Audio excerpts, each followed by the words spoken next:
గొప్ప అంశాన్ని ఆంధ్రజ్యోతి పత్రిక ఈరోజు తీసుకొని వచ్చింది. ముఖ్యంగా మాతృభాష చదువుకున్న వాళ్ళందరూ కూడా ఈరోజు సమాజంలో గొప్ప వాళ్ళుగా రాణించారు. ఈరోజు ఏ రంగాన్ని తీసుకున్నా కూడా మాతృభాష చదువుకున్న వాళ్ళే అన్ని విషయాల పట్ల అవగాహన కలిగి ఉంటారు. మేము కూడా మరి తెలుగు అంటే గవర్నమెంట్ స్కూల్లో చదువుకున్నాం. మనం అంతా కూడా గవర్నమెంట్ స్కూల్లో చదువుకున్నాం. నేను చదువుకున్న క్రమంలో కూడా నా సొంత మా అన్నయ్య కూతురు ఒక అమ్మాయి ఇంగ్లీష్ మీడియం ఉంటే రెండో అమ్మాయిని నేనే ఎంకరేజ్ చేసి తెలుగు మీడియం జాయిన్ చేసిన. ఇప్పుడు ఆమె జర్మన్లో ఉంది. అంటే తెలుగు మీడియం చదువుకున్న ఆమె జర్మన్లో ఉంది, ఇంగ్లీష్ మీడియం చదువుకున్నాం హైదరాబాద్లో ఉంది. ఇళ్ళలో దాటిపోయింది. అంటే ఒక భాష పట్ల మనకు ఇంట్లో మాట్లాడుకునే భాష మొత్తం కూడా మాతృభాష ఉంటుంది. స్కూల్కి పోతే ఇంగ్లీష్ మాట్లాడతారు. టీచర్ చెప్పే విషయాలు పిల్లలకు అర్థమవుతున్నామా అర్థం కాలేదా అనేది ఒక అంశం అయితే, ఇంటికి వచ్చిన తర్వాత తల్లిదండ్రులు మరి ఆ పిల్లలు చదువుతున్నా లేదని చెప్పి చూసుకునే శక్తి వాళ్ళకి లేదు. వాళ్ళు ఏదో మరి ఈ రోజు చూస్తూ ఉన్నాం. ఇలా ప్రైవేట్ పాఠశాలలో అత్యంత పేదవాళ్ళు ప్రైవేట్ పాఠశాలలో ఉన్నారు. పేదరికం, కూలీ పని, రిక్షా కార్మికుల బిడ్డలు ఇలా ప్రైవేట్ స్కూళ్ళలో వేసి ఇంగ్లీష్ మీడియం చదివిస్తూ ఉన్నారు. వాళ్ళు ఏం చదువుతుందో వీళ్ళకి తెలియదు. వీళ్ళ భాష వేరే, వాళ్ళ భాష వేరే. ఇట్లా చదువుకోవడం వల్ల సమాజానికి అక్కరాని వస్తువులుగా మారుతూ ఉన్నారు. ఈరోజు మనం చూస్తూ ఉన్నాం. కార్పొరేటు వచ్చిన తర్వాత చాలామంది సాఫ్ట్వేర్ ఉద్యోగస్తులు కూడా సమాజం పట్ల ఏమాత్రం అవగాహన లేకుండా తెలుగు భాష చదువుకుంటే కనీసం తెలుగులో ఈ మొరాలిటీ ఉంటుంది. మోరల్ క్లాసులు అప్పుడు ఉండేది, ఇప్పుడు లేవు. మోరల్ క్లాసుల సమాజం పట్ల ఒక బాధ్యత కలిగినటువంటి అంశాలు వాళ్ళు చెప్తారు. అవి ఏం చెప్పకుండా ఆల్ఫాబెట్స్, ఇంగ్లీషు మెటీరియల్ చెప్పి వాళ్ళని అక్కడ మెటీరియల్ లైట్ చేయడానికి పంపిస్తూ ఉంటారు. అక్కడ చేసే క్రమంలో పని ఒత్తిడి తట్టుకొని చాలామంది సాఫ్ట్వేర్ ఉద్యోగస్తులు ఆత్మహత్య చేసుకుంటూ ఉంటారు. కారణం ఏంటంటే వారికి భాష పట్ల ఒక అవగాహన లేక, సరి అయిన నాలెడ్జ్ పెంచుకోలేక, కేవలం వాడు చదువుకున్నది మొత్తమే సాఫ్ట్వేర్ లాంగ్వేజ్ చదువుకున్నాడు, కానీ ఎదుటివాడు ఏమైనా పక్కవాడు ఒత్తిడి తట్టుకునే శక్తి వాడికి లేక ఆత్మహత్య చేసుకుంటూ ఉంటారు. ఇవి చాలా కూడా ఇవన్నీ కూడా ఇలా లాంగ్వేజ్కి ముడిపడి ఉన్నాయి. ముఖ్యంగా మన ప్రభుత్వాలు ఆలోచన చేసుకోవాలి.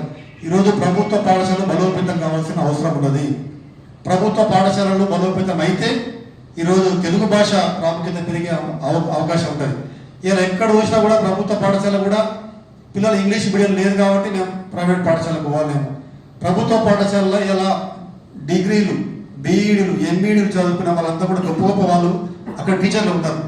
అక్కడ మంచి చదువుకున్నప్పటికీ కూడా 10th క్లాస్ ఇంటర్మీడియట్ చదువుకునండి చదువు చెప్పే ప్రైవేట్ పాఠశాలకు మన పిల్లలు పంపుతా ఉన్నాం.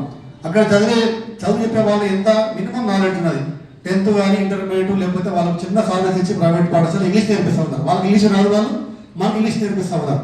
ఇటువంటి దగ్గర పరిస్థితి మనం ఉన్నాం కాబట్టి ప్రభుత్వాలు ఒక సంకల్పంతో తెలుగు భాషను పరిరక్షించాలంటే ఈ పుస్తకాలు మొత్తం కూడా ఏవైతే మన ప్రపంచం మొత్తం మనకి ఇచ్చినటువంటి సైన్స్ పుస్తకాలు మొత్తం కూడా తెలుగులో వాటిని ట్రాన్స్లేట్ చేసి తెలుగులో వాటిని మనం పూర్తిగా మనకు అందుబాటులో పెట్టినట్లయితే ఖచ్చితంగా మనం తెలుగు భాష పట్ల పూర్తిగా అన్ని విషయాలు మనం నేర్చుకునే అవకాశం ఉంటుంది.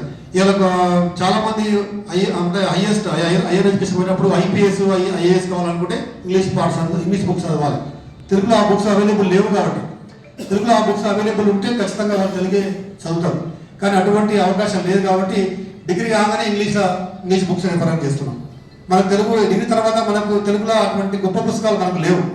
ప్రపంచం అందించే పుస్తకాలు మొత్తం తెలుగు భాషలు లేవు కాబట్టి ప్రభుత్వం ఒక సంకల్పం పెట్టుకొని విశ్వవిద్యాలయం కావచ్చు, తెలుగు అకాడమీ కావచ్చు, వీళ్ళంతా కూడా గొప్ప సంకల్పం పెట్టుకొని ప్రపంచం అందించినటువంటి అన్ని సైన్స్ పుస్తకాలు మొత్తం కూడా, అన్ని విజ్ఞాన పుస్తకాలు మొత్తం కూడా తెలుగులో ప్రచురించి అందుబాటులో పెట్టినట్టయితే ఖచ్చితంగా మన భాష మనం కాపాడుకుంటామని చెప్పి నేను భావిస్తా ఉన్నాను.